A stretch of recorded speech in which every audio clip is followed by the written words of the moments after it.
Surat civil હોસ્પિટલમાં નવા in charge સુપ્રિન્ટેન્ડન્ટના આગમન બાદ સફાઈ અભિયાન હાથ ધરાયું.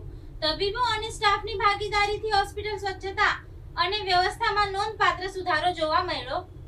સુરત સિવિલ હોસ્પિટલમાં તાજેતરમાં નવા ઇન્ચાર્જ સુપ્રિન્ટેન્ડન્ટની નિમણૂક બાદ હોસ્પિટલના કામકાજ અને વ્યવસ્થામાં નોંધપાત્ર સુધારો જોવા મળી રહ્યા છે.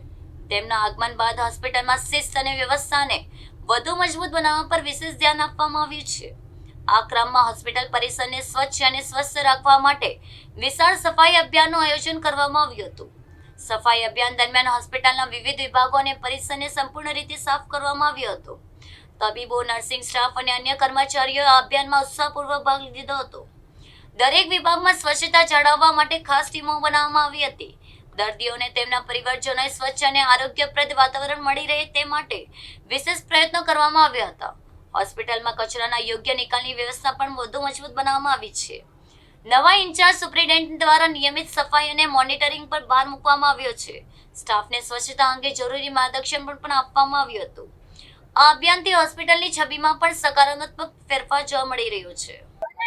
છેલ્લા 15-20 દિવસથી સ્વચ્છતા અભિયાન અમારા સિવિલ હોસ્પિટલમાં ચાલી જ રહ્યું છે. અત્યારે 1 તારીખથી 7 તારીખ સુધી સરકાર શ્રી પ્રેરિત અને માનનીય આરોગ્ય મંત્રી શ્રી પ્રેરિત જે નમો સ્વચ્છતા અભિયાન ચાલી રહ્યું છે એના અંતર્ગત સિવિલ હોસ્પિટલમાં પણ સ્વચ્છતાની ઝુંબેશ ચાલી રહી છે.